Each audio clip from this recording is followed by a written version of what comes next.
के मुताबिक आबरूरेजी के वाकयात में 300% का इजाफा हुआ है। जाहिर है कि इस सख्त कानून का खौफ मुजरिमों के दिलों में बैठा नहीं है।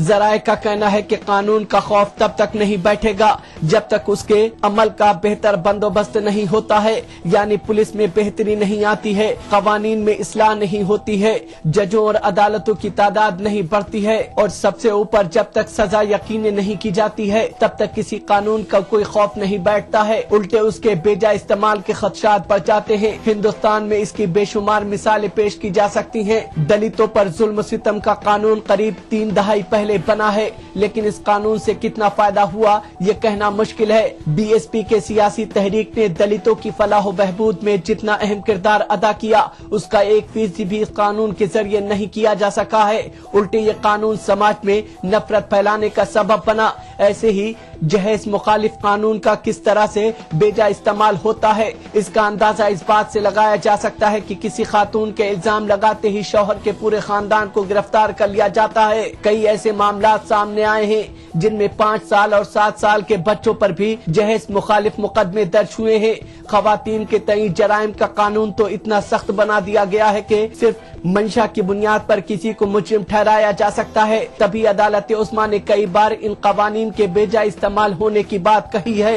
गुज़िश्ता दिनों हुई 2 वाक़यात ने खवातीन के तई जराइम रोकने के लिए बनाए गए कानून और मीडिया व सिविल सोसाइटी की सरगर्मी पर सवाल उठाए हैं। अदालत उस्मा के सुबुकदोश जज जस्टिस AK गांगुली को एक खातून इंटर्न वकील के जिनसी इस्तेहसाल का मुल्जिम मान लिया गया। हालांकि अभी तक मुतासरा खातून ने बाज़ाब्ता शिकायत दर्ज नहीं कराई है। दूसरा मामला दिल्ली में NGO चलाने वाले समाजी कारकुन खुर्शीद अनवर का है, जिनके ऊपर एक खातून साथी के जिनसी इस्तेहसाल के इल्जाम लगे और मीडिया व सोशल मीडिया में ऐसा हंगामा मचा कि अनवर ने मुकदमा दर्ज होने से पहले ही खुदकुशी कर ली। इस तरह की हद से बचने और सोच की बुनियाद पर कानून बनाने व नाफिज करने का सिस्टम सबसे जरूरी है। अब एक ब्रेक है, उसके बाद अपराधी पैदा करने वाले कानूनों पर चर्चा करेंगे।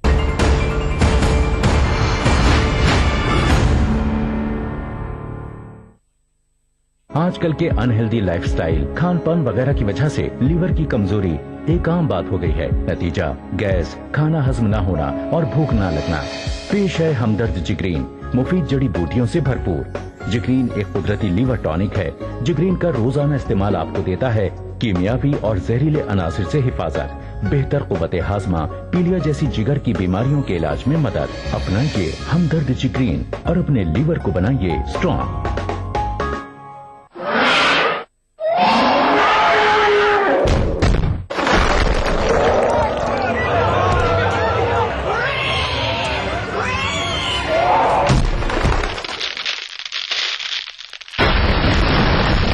सीमेंट सस्ता नहीं, सबसे अच्छा।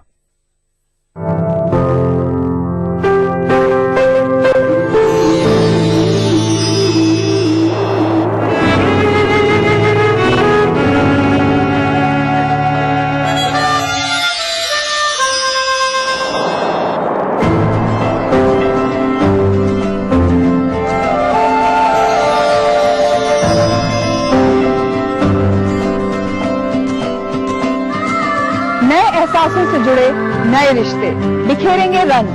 जिंदगी लाइव सीजन 5 इतवार दोपहर 12 बजे और शनिवार दोपहर 12:30 बजे।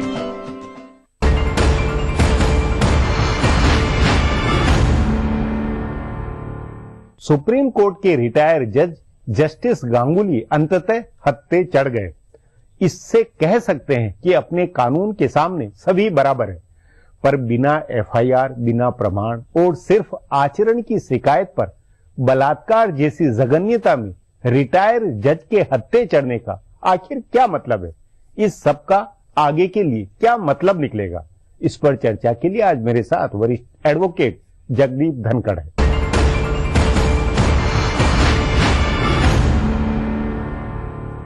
जगदीप जी, जस्टिस गांगुली को लेकर अब तक जो कुछ हुआ है उसका आप किस तरह क्या महत्व मानते हैं? और मैं इसलिए सवाल पूछ रहा हूं कि ये मामला एक तरह से आगे के लिए नजीर बनने वाला है। आगे जो कानून बना था उस कानून के संदर्भ में इसके हवाले आगे बहुत कुछ होगा। उस नाते आपका इस पर क्या कहना है? व्यास जी, एक तो गांगुली प्रकरण है जी, اس نے کم و بیش سپریم کورٹ کو کٹگرے میں ڈال دیا. جی جو سپریم کورٹ آج سے 3 دشک پہلے ایک پوسٹ کارڈ پر کاریہ کرتا تھا, جی اس کے سامنے معاملہ آیا جی اور انہوں نے وہ کاریہ کیا جی ایڈمنسٹریٹو سائٹ پر جی جو ان کو جوڈیشل سائٹ پر کرنا چاہیے تھا. جی یدی اگر وہ نیائک طریقے سے کوئی کاریہ کرتے تو سمجھ میں آتا. جی ایڈمنسٹریٹو سائٹ میں کیا جی اور جسٹس گانگولی نے اس کا فائدہ اٹھایا. جی انہوں نے کہا بھی آپ نے جو جانچ کی ہے اس میں 2 خامیاں ہیں. جی ایک تو آپ کی جانچ کا کوئی ودھک آدھار نہیں ہے, جی اور دوسرا آپ نے جو جانچ کی ہے اس کا طریقہ غلط ہے, جی اور تیسرا جو سب سے گمبھیر ہے جی کہ آپ نے مجھے نیچرل جسٹس کا موقع ہی نہیں دیا. جی میں سمجھتا ہوں یہ اپنے آپ میں ایک بہت زبردست سنکیت دیتا ہے. جی پر جو نیا قانون بنا ہے جی اس کے سندرب میں بھی یہ معاملہ اٹھتا ہے, جی کیونکہ جسٹس گانگولی نے ایک ڈیفینس جو لیا جی وہ ڈیفینس یہ تھا جی کہ میں نئے قانون کی پریڈی میں نہیں آتا, جی کیونکہ جو گھٹنا ہوئی ہے وہ اس سے وہ اس سے پہلے پہلے ہوئی ہے. جی. اس کا مطلب کہ نیا قانون اتنا بھیانک گانگولی جی کو نظر آیا جی. کہ وہ کسی بھی طریقے سے اس سے بچنا چاہتے تھے. جی جی میرا ویاسی یہ کہنا ہے کہ کچھ ورشوں میں جی. ایک پرورتی جاگرت ہو گئی ہے جی کہ ووٹ بٹورنے کے لیے جی ایسا قانون بناؤ جی. کہ قانون سے اپرادھ بن جائے. جی صدیوں سے اپرادھ کی دھارنا بنی ہوئی ہے جی کہ کوئی بھی سماج ہوتی ہے, جی کیا قتل ہے, کیا بلاತ್ಕಾರ ہے, جو جگنی اپرادھ جو مول جو نہیں جگن نہیں, جی اپرادھ جو جس سے ڈیفائن ہوتا ہے ہاں اپرادھ جو پرسن کے خلاف ہے, جی جیسے مان لو قتل اور ریپ, جی. جو اپرادھ پراپرٹی کے خلاف ہے, جی. ڈکوئٹی ہو, ٹھگری ہو, چیٹنگ ہو, فورجری ہو, تھیفٹ ہو, سب ڈیفائنڈ ہے. جی. پر اب کیا ہو گیا جی. کہ ہم نے اپرادھ کو قانون سے جنم دے دیا. جی وہی میرا بھی ترک یہی ہے کہ جو بھلے SC/ST ایکٹ ہو یا دہیج والا معاملہ ہو یا یہ ابھی ایک سامپردائکتا رودھی جو قانون ودھیک بن رہا ہے وہ ہے, اس میں آچرن اور ویوہار کسی کا کوئی اس کو مدعا بنا اس کی شکایت کرے اور اس کے آدھار پہ کر دے, یہ اپنے آپ میں آپ کو آشچर्य ہوگا جی کہ جب یہ SC/ST پروٹیکشن آف ایکٹ آیا, جی پریونشن آف اٹروسٹیز ایکٹ, جی یہ آیا 1989 میں, جی 11 ستمبر کو لاگو ہوا. جی کیوں ہوا؟ جی کہ چناؤ آنے والے تھے, جی اور ایک راجنیتک ان میسج کو دینا آکرشن تھا کرنا ووٹ کے تھا, لیے. جی بوفرس کی گرمی محسوس کر رہے تھے, جی وی پی سنگھ جی کا, چودھری دیولال جی کا آندولن تھا, جی اس لیے آ گیا جی. ووٹ بٹورنے کے لیے. جی کوئی بھی اس بات کے خلاف نہیں ہے ہاں. کہ SC/ST کا دھیان دیا جائے, جی. کوئی بھی اس بات کے پکش میں نہیں ہے کہ ان پر اتیاچار ہو. کوئی اس قانون نہیں, کو اسی طرح دہیج والا بھی قانون جو ہے نہیں, اس قانون کو چونکہ پاپولسٹ قانون ہے, جی کوئی بہت آسانی سے ختم نہیں کر سکتا. جی اب ہر ضلع کے اندر ایک ڈیوائس پہ نیوکت ہے جی. جو ایسے معاملوں کو دیکھتا ہے, جی. ST/ST کمیشن دیکھتا ہے, کسی کو بھی آپ پریشان کر سکتے ہیں, مادھیم ہو سکتا ہے. جی میں اس بات کے لیے کٹیبدھ ہوں جی. کہ SC/ST کے ساتھ انیائے نہیں ہونا چاہیے, جی. جی. پر یہ قانون بنا کر جی ان کا فائدہ بھی نہیں ہوا ہے. جی. ووٹ بینک کی راجنیتی ہے. جی آپ نے کہا دوسرا جی کمیونل وائلنس بل, جی کلپنا نہیں کر سکتا جی کہ بھارت کے دیش میں اپرادھ قانون سے اس طریقے سے جنم سکتا ہے. جی آپ ایک سنستھا کے ادھیکش میں سدسیہ ہوں, جی اور میں نے مان لو اتنا کہہ دیا جی کہ بھارت ہندو راشٹر ہونا چاہیے, جی یا ایودھیا میں رام مندر بننا چاہیے, جی یا میں یہ کہہ دوں کہ ہر بھارتی ہندو ہے, جی ہیٹ پروپیگنڈا میں ہے. جی جو یہ اس طرح کا کہ کسی کے آچرن یا کسی کی نیت یا منشا کو لے کر اس طرح بنانا اور اس پر اس طرح کی آپرادکتا, یہ کیا اس کا ٹرینڈ باہر کی دنیا میں آخر اس کی سوچ کے آدھار کیا ہے؟ کہیں نہیں ہے. دیکھیے جی. دنیا کے آپ کسی بھی فوجداری قانون کو دیکھ لیں, جی وہ ایک نشچت ہوتا ہے, جی اس کے اندر ماپدنڈ ادھر ادھر نہیں ہو سکتے, جی کیونکہ آدمی کو جب فوجداری قانون کے تحت سزا ملتی ہے جی. تو اس کو بتانا پڑتا ہے کہ آپ نے اپرادھ کیا کیا ہے. جی یہاں پر اپرادھ کیا ہے, کمیونل وائلنس بل کی بات کر رہا ہوں, جی کہ آپ نے کسی کو مینٹلی, جی سائیکولوجیکلی جی اور مورلی ہرٹ کر دیا. جی اب کیسے پتا لگے گا کہ میں جو بھاشن دے رہا ہوں جی. اس سے کون آدمی مورلی انجرڈ ہو گیا, کون سائیکولوجیکلی ہو گیا؟ جی یہ بہت غلط ہے. جی. تو یہ سنسکرتی اتنی بھیانک ہو گئی ہے, جی. اور اس کا جنم کیوں ہو رہا ہے؟ دیکھیے, جی قانون بنانے کی پرکریا کس کے ہاتھ میں ہونی چاہیے؟ جی کاریہ پالیکا اور ودھائکا, جی دونوں کے دونوں اکاؤنٹیبل ہیں. ہاں. ودھائکا کا مطلب جو بھی آدمی وہاں جائے گا نروچت ہو کر جائے گا, کاریہ پالیکا کے اندر بھی ادھیکاری جو بھی آئے گا یا منتری بنے گا. ہاں. پر آپ نے ایک ایسی سنستھا کا نرمان کر دیا اس دیش میں جو پچھلے 1 دشک سے قانون نرمان کا کام کری, آپ کا نیشنل ایڈوائزری کاؤنسل ہے, جو اور ان لوگوں کا جس میں NGO ہے اور جس میں NGO کے فطوری دماغ کے حساب سے آئیڈیاز بنے پلتے ہیں. کتنا وکرت سوچ ہے. جی. مطلب آپ یہ دیکھیے, اتنا ایک کام کر دیا. مان لو उस वर्ग के व्यक्ति की एफआईआर थानेदार ने दर्ज नहीं की, जी। 2 साल के लिए जेल जाएगा। थानेदार। हाँ, डॉक्टर ने इलाज तो किया जी। पर इलाज करने में देरी कर दी, जी। उनको खड़ा रख लिया, दूसरे को देख रहा है, जी। 2 साल के लिए अंदर जाएगा। जी। फिर पुलिस ने कोई दे दिए, काम किया है कोई पुलिस वाले, जी। और गलती पुलिस ने कर दी, जी। कंट्रोल नहीं कर पाए, जी। तो एसपी जाएगा। जी। उसी तरीके से जो और भी भयानक सीन है, जी। फौज को आपने कहीं बुला लिया जी। तो उस पर भी कमांड रिस्पॉन्सिबिलिटी लागू कर दी। जी। मतलब कुछ नहीं समझा, सिर्फ एक चीज समझी। जी। अर्जुन की जो दृष्टि आंख पर नहीं थी, जी। पुपिल पर थी, जी। इनकी दृष्टि वोट बैंक पर है, जी। चाहे देश का कितना ही बड़ा नुकसान हो जाए। जी जगदीप जी, बातचीत को यहीं समाप्त करेंगे। प्रोग्राम में आने के लिए बहुत बहुत धन्यवाद। हमारा प्रोग्राम अब यहीं खत्म होता है, मुझे इजाजत दीजिए। कल फिर मिलेंगे इसी चैनल पर, इसी समय।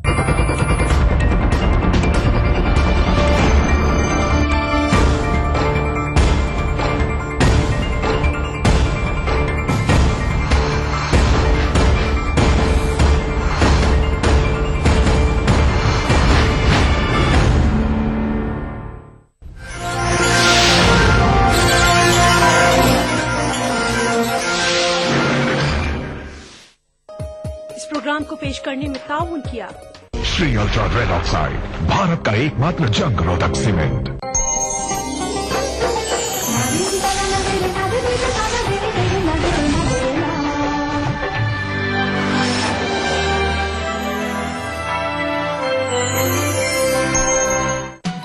दक्कन की हर छोटी बड़ी सरगर्मी पर हमारी नजर, लेकिन आप तक पहुंचाते हैं सिर्फ वो खबर जो करे आपको बेदार।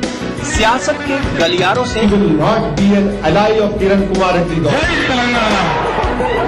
की जिंदगी दक्कन के गोशे गोशे से आप तक खबरें पहुंचाता दक्कन नामा, रोजाना शाम 6:30 बजे।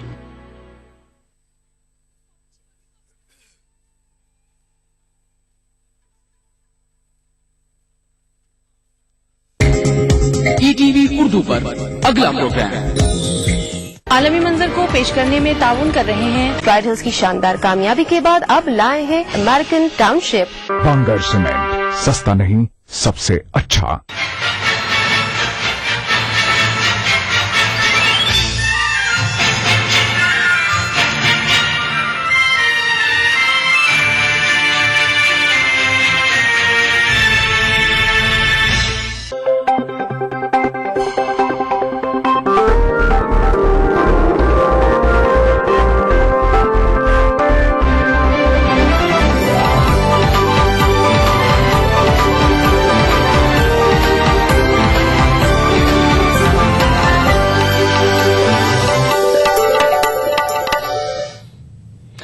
आदाब, ईटीवी उर्दू न्यूज में आपका खैर मकदम है। आलमी मंजर के साथ मैं हूं इमरान अली बेग। सबसे पहले नजर सुर्खियों पर।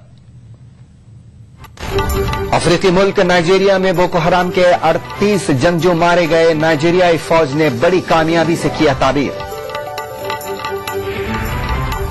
इराक के दारुल हुकूमत बगदाद में खुदकुश बम धमाका, 23 अफराद हलाक, 25 जख्मी।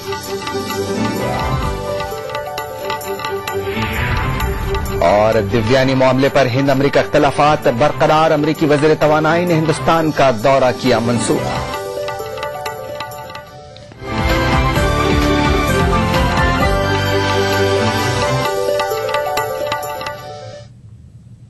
और अब आलमी खबरें तफसील के साथ। बर्रे आजम अफ्रीका के मगरबी खित्ते में वाक़ मुल्क नाइजीरिया में आज हुई फौज की कार्रवाई में बोको हराम के 38 जंगजू मारे गए हैं। नाइजीरिया की फौज का कहना है कि मुल्क के शिमाल मशरक़ी इलाके में इन जंगजुओं को हलाक किया गया है। नाइजीरियाई फौज के तर्जुमान कर्नल मोहम्मद दूले के मुताबिक बोको हरम के ये कारकुन फौज और आम शहरियों पर बड़े हमले का मंसूबा बना रहे थे। फौज को उनके मंसूबे की इत्तला मिलते ही मुल्क के शिमाल मशरक़ी इलाके में बोको हरम के खिलाफ खुसूसी ऑपरेशन चलाया गया। इस ऑपरेशन के दौरान बोको हरम के 38 शिद्दत पसंदों को मार डाला गया। नाइजीरियाई फौज ने इसे अपनी बड़ी कामयाबी करार दिया है।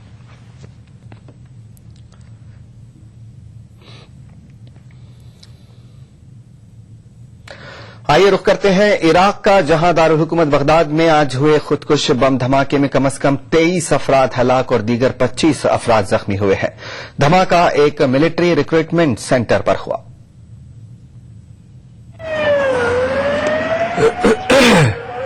عراق کے دارالحکومت بغداد میں فوجی جوانوں کی تقرری کے لیے قائم مرکز پر ایک خودکش بمبار نے خود کو دھماکے سے اڑا لیا۔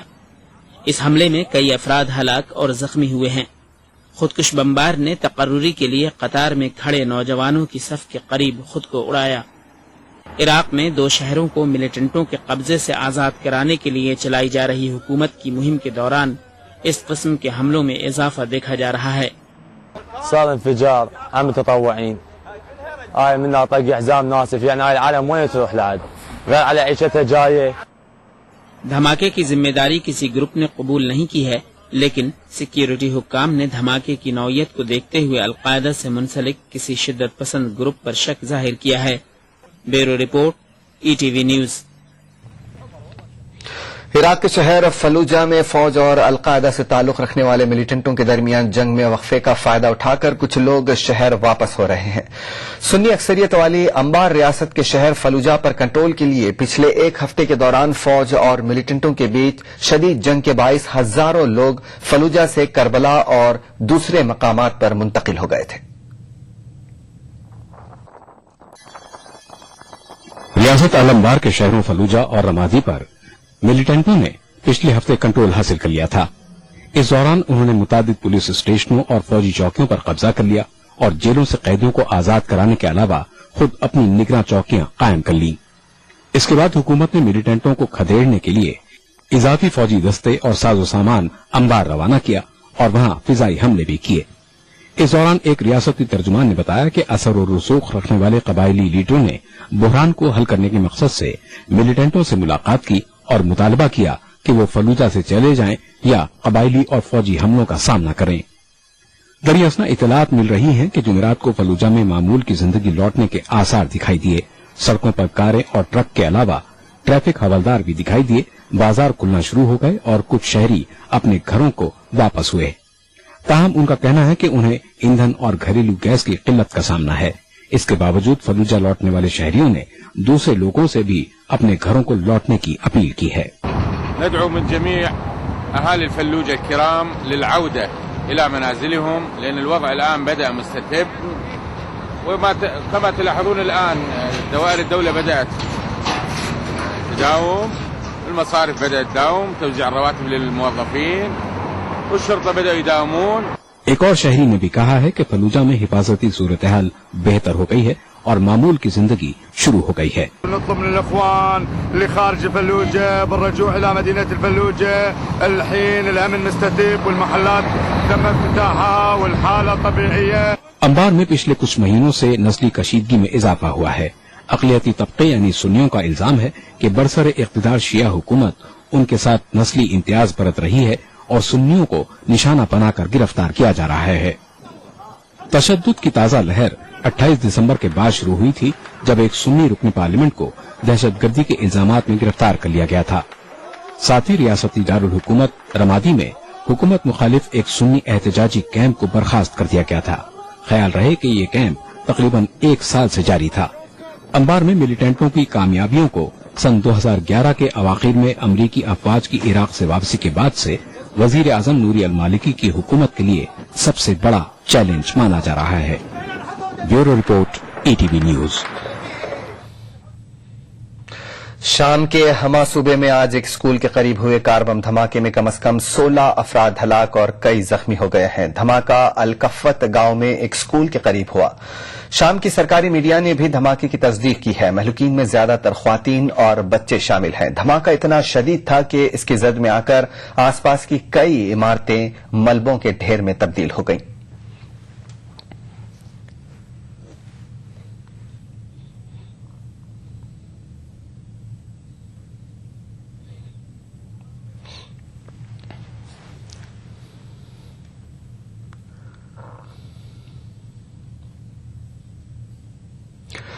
شام کے کیمیائی ہتھیاروں کو تلف کرنے کے مشن کے لیے مقرر اقوام متحدہ کی خصوصی کوآرڈینیٹر نے رواں سال جون تک مشن کی تکمیل کی یقین دہانی کرائی ہے. پریس کانفرنس سے خطاب کے دوران سگریٹ کاگ نے کہا کہ جون کی ڈیڈ لائن کے اندر کام مکمل کر لیے جانے کی طرف تیزی سے پیش رفت ہو رہی ہے. A very constructive briefing with the Security Council. As you know, we've had an announcement yesterday. We could confirm that a first movement of Priority 1 chemicals took place from within country to the port of Latakia for onward destruction outside of the country. And this movement is very important as it is a first important step in an expected process of continued movement for the onward destruction out of country. We also discussed with Council members, of course, the preparations that took place inside the country to enable this to take place. We talked about the security challenges. We talked about a forward outlook, and the Council expressed, of course, a wish for a collective expectation that progress is now sustained, that momentum is visible, and that the end of June 2014 deadline for the complete elimination of the chemical weapons program of the Syrian Arab Republic will indeed be attained.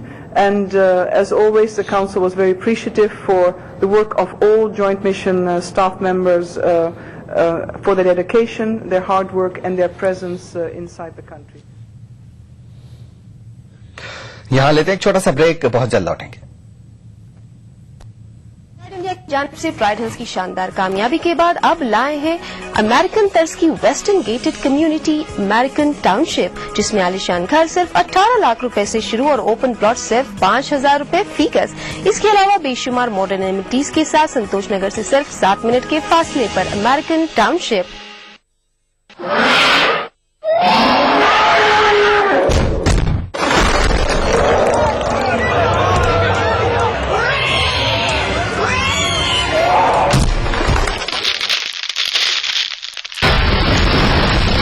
Cement सस्ता नहीं सबसे अच्छा. जोड़ों का दर्द और मांसपेशियों में कमजोरी, ये सब है तो नूरानी तेल भी तो है. ढक्कन पर नैनी का मशहूर और इक्को ट्रेडमार्क देखकर ही खरीदो. हाँ से वाह, क्या बात है. हम यहाँ के रॉबिन हुड हैं. रॉबिन हुड सामने. You are outstanding rockstar. मैं आपका फैन हूँ.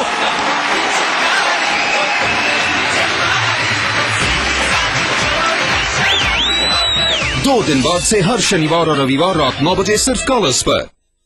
च्यवनप्राश खाओ या ना खाओ, पर बादाम प्राश जरूर खाओ. बादाम केसर पिस्ता का एक मुरक्कब जो बदन में रखे ताकत को बरकरार. न्यू शमा का बादाम प्राश कुदरती तौर पर आपके बालों की देखभाल के लिए सबसे मुफीद हबीब सेना. आंवला, भृंगराज और ब्रह्मी से भरपूर हबीब सेना.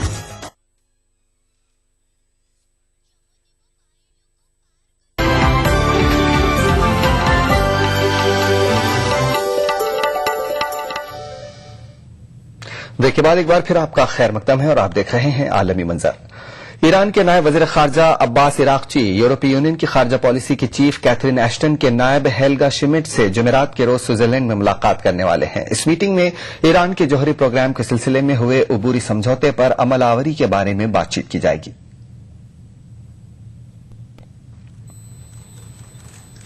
अब्बास अराक्ची और हेल्गा शिमिट के बीच ये मीटिंग 2 दिन जारी रहेगी.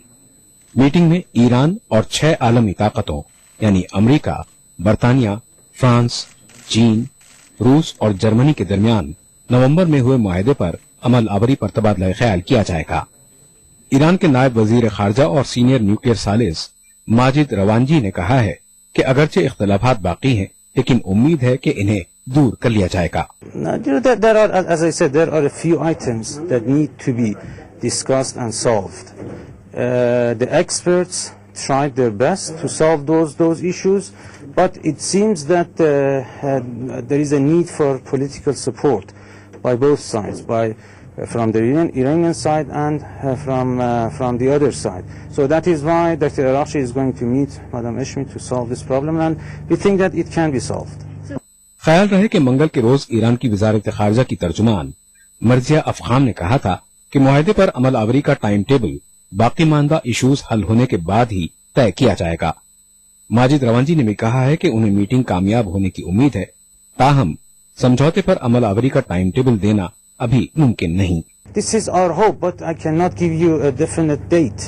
We have to wait until this meeting in Geneva takes place, and then we will be in a position to say when we can start the implementation. Iraq और अफगान जंग के तनाजुर में दुनिया की निगाहें अब ईरान और आलमी ताकतों के दरमियान मुज़ाकरात पर हैं, क्योंकि दुनिया एक और जंग के बजाय अमन और सुकून की ख्वाह है। Bureau report, ETV news. Pakistan के साबिक सदर आसिफ अली जरदारी बदनवानी के मुकदमे में आज इस्लामाबाद की कौमी एहतसाब अदालत में पेश हुए, लेकिन आज उन पर फर्द जुर्म आयद नहीं की जा सकी और समाअत 18 जनवरी तक के लिए मुलतवी कर दी गई। पाकिस्तान के साबिक सदर आसिफ अली जरदारी बदनवानी के मुकदमात में इस्लामाबाद की कौमी एहतसाब अदालत में पेश हुए। जरदारी पर बदनवानी के कई इल्जामात आयद हैं। इनमें वजीर आजम हाउस में पोलो ग्राउंड की तामीर और ट्रैक्टर डील में घोटाला शामिल हैं। आसिफ अली जरदारी के खिलाफ मुकदमे की समाअत के दौरान उनके वकील फारूक एच नाइक ने कहा कि जरदारी के खिलाफ आयद इल्जामात बेबुनियाद हैं और कौमी एहतसाब अदालत उन पर फर्द जुर्म आयद नहीं कर सकती। जरदारी के वकील ने सिक्योरिटी को बुनियाद बनाकर अदालत से ये भी अपील की कि जरदारी को अगली समाअतों में अदालत में पेशी से इस्तिस्ना दिया जाए। आसिफ अली जरदारी के खिलाफ नवाज शरीफ के साबिका दौरे हुकूमत में बदनवानी के 12 मुकदमात दर्ज किए गए थे, जिनमें से 8 मुकदमात में जरदारी बरी हो चुके हैं। 4 मुकदमात की समाअत जारी है। Bureau report, ETV news. उधर पाकिस्तान के साबिक सदर परवेज मुशर्रफ को आज अदालत ने हुक्म दिया है कि वो 16 जनवरी को किसी भी हालत में अदालत में पेश हों। मुल्क से गद्दारी के इल्जाम में घिरे परवेज मुशर्रफ को अदालत ने यह हुक्म उनकी तिब्बी रिपोर्ट का जायजा लेने के बाद दिया है। पाकिस्तान के साबिक सदर परवेज मुशर्रफ के खिलाफ गद्दारी के मुकदमे की समाअत करने वाली खुसूसी अदालत ने उन्हें 16 जनवरी को अदालत में पेश होने का हुक्म दिया है। खुसूसी अदालत ने यह हुक्म अदालत में पेश की गई परवेज मुशर्रफ की मेडिकल रिपोर्ट का जायजा लेने के बाद जुमेरात को दिया है। अदालती फैसला खुसूसी अदालत के रजिस्ट्रार अब्दुल गनी सोमरू ने पढ़कर सुनाया, जिसमें कहा गया है कि FIC के मेडिकल सुपरिंटेंडेंट की जानिब से परवेज मुशर्रफ की सेहत से मुताल्लिक पेश की जाने वाली रिपोर्ट से यह जाहिर नहीं होता कि उन्हें दिल की तकलीफ है।